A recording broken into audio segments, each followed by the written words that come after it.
All right, welcome back, everybody. Fabulous Football Friday, Week 10 edition, sponsored by ARH Beckley, Window World of Beckley, and your local Ford dealership. Shady Spring having a phenomenal season. They haven't made the playoffs in 3 years.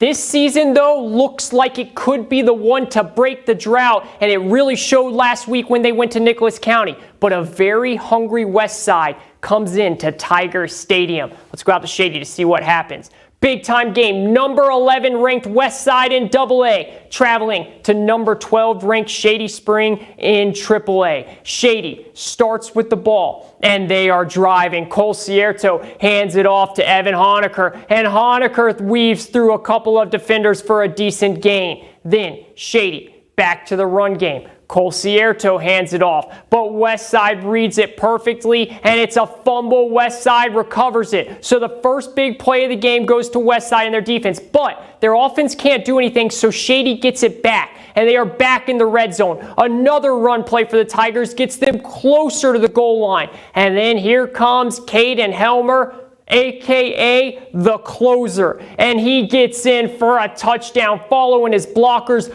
bullying his way in. The Tigers strike first. So Westside's turn on offense. What are they going to do? And Caden Vance puts it into his hands as he weaves and bops his way, takes a big hit, but gets a good gain. Now, Vance, you know he can do it from the legs to the arm, rolls out and hits Austin Bishop in the flat. And then there you go, Westside starting to show something. Then Colton Lester moves across in motion. Vance dumps it to him. Lester gets held up immediately, but he gets out of it. He turns upfield, and he turns nothing into something. Big run by Colton Lester, and there we go, Westside. Then back to Vance. Vance keeps it up the middle, dodges a couple of tackles. Westside inside the 5-yard line, and it's Vance again. This time he goes outside, back in, and Vance ties things up. 7-7. Way to go, Renegades. Westside gets the ball back. Vance, screen pass here to Lester. Lester comes across field, coast to coast, gets to the sideline for a big gain, and stops the clock. That's important. You'll see why. Then Vance rolls out, throws to Kyler Kennedy, who turns upfield as Westside continues to move the ball. Now, Vance steps back, fakes the pass, steps up, pumps, throws downfield, and it's incomplete. But the flag comes out. Pass interference on Shady Spring sets up Westside with 15 seconds left. Now 3 seconds left. Vance drops back again. Looks Kyler's way the whole time. Unleashes it to Kyler, and Kyler Kennedy right there. Kyler to Vance. Halftime buzzer. Renegades strike 14-7. Second half. Renegades with it again. And Vance throws it up, but this time Nathan easily makes a phenomenal one-on-one defensive play. Fourth down now. Vance goes through the air again, looks for Lester, but Lester can't come down with it, and Shady gets a huge stop, keeping this game a one-possession game. So the Tigers come, and Evan Romage bulldozing his way for a first down. Tigers got to get something going and tie it up. It's Caden Helmer. Helmer gets his second TD of the game. Look at the patience. Look at the pulls. Look at the moves. Helmer, 14-14. Start of the fourth quarter now. Westside with the ball, and they're driving. Vance hands it off. Good run, but good defense. 14-14, fourth quarter, ready to roll. What can Westside do with it? Vance throws to Braden Bishop.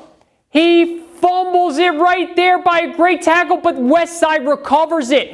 They get it back. Almost a costly mistake, but Jalen Bailey shows up, and look at the play. Bailey strips it away from Bishop, and there goes Bailey running all the way down inside the 3-yard line. Shady Spring goes on to win 35-14. Massive win there for Shady. From there, we go out to Princeton at Greenbrier East, and Princeton heads to a very good Greenbrier East team, but they have injuries, lots of them. So what is Princeton going to do as they try and look to keep their undefeated season on the line? 2 games to go. East kicks off, and Brad Mauser puts on a show from the start as he rumbles and stumbles his way over the 50 for a good return. So Mauser starts out with the hot hand, and Chance Barker turns up the flames as he throws a screen to Mauser. Mauser dances his way down the sideline, finds some space, and there you go. 2 plays for Princeton, 2 plays for Brad Mauser,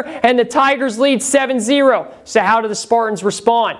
Nate Suttle back to receive. He's also playing quarterback tonight because Brody Hamrick's hurt. And Nate Suttle kicks it into gear 10, and nobody's catching Mr. Suttle. That's how you respond to a Princeton Tiger team.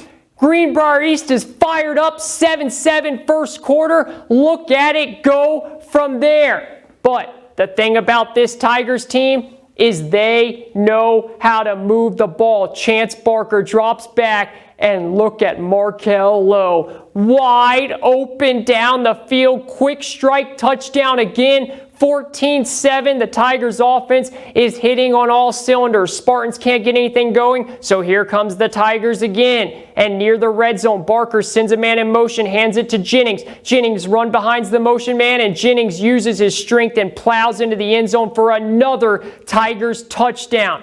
The Spartans back on offense, and they have something going as they are inside Princeton's 30-yard line. Suttle at QB, brings the guy in motion, has May to his right, takes the snap, pressure comes all over both sides up the middle, Suttle escape, throws it up, and it's almost picked off, then it's almost caught, and it drops to the ground, nothing there. Tigers defense turns it over on down, so here comes Princeton again. Barker takes the snap, fakes the handoff to Jennings. Jennings rolls on out, pitches it to Lowe, untouched into the end zone, and there you go. Princeton rolls 81-6 as they go 9-0 on the season. Let's show you this Tigers offense and what they're doing. It's absolutely remarkable the way they change things up. Play it right here. Okay, stop it. You're going to see this guy, number 9 in motion. They run the whole play behind him. Play it. You see the Greenbrier East, they're moving around. They're not sure what to do when you see that motion. And then look at this. That block right there creates the hole for Jennings. Lowe makes another great block. Jennings goes through. Play it again. Lowe, more motion. Stop it. See that? Right there. All of this stuff is tricky. Look at Chance Barker acting like he's throwing it that way. Keep it going. And it just opens things up for Jennings. And look at the power run by Jennings. He is absolutely insane. He's got speed and power. And then once again, this is the trifecta. All of that sets up this one. Play it here. See, here comes Lowe. Stops it. Barker runs it out and pitches it perfectly to Lowe. Untouched into the end zone. Timing, ability, and speed is all the Tigers have. They use it left and right. And then for the final one, just to show, look, Chance Barker's a great quarterback, but he also has this. Play it. He also has this. Stop it right there. Look at this. Look at all the space. Again, we call it the circle of trust. Look at all this space he has in time. It's incredible. You have that much time, unleashes it, and a perfect ball. I mean, you can't get it better to Brad Mauser. The Princeton offense is outstanding. Let's roll it out with the scores. Princeton, 81 Burger, 81-6. Bluefield gets a big win, 45-22. Oak Hill, 19-14, the story of the night. Midland Trail 49-8 over Greenbrier West. Very big win there for Trail. Shady Spring gets maybe their biggest win in 3 years, 35-14 over Westside. Ripley knocks off Nicholas County. Pocahontas wins. Mount Calm wins. Meadow Bridge wins again. And Summers County wins at Liberty 24-12. There you have it, folks. 1 week left of the regular season. There will still be playoff seeds on the line. There will still be getting into the playoffs on the line. So just because we have 1 week left, it is not over. The storyline's right itself. But the story tonight, Oak Hill gets a win that puts them into the playoffs and most likely a home playoff game for the first time since 2000. They did it with offense. They did it with defense. They did it as a team like they've done all year long. That does it for Fabulous Football Friday, Week 10 edition. Come on back. Final forecast next.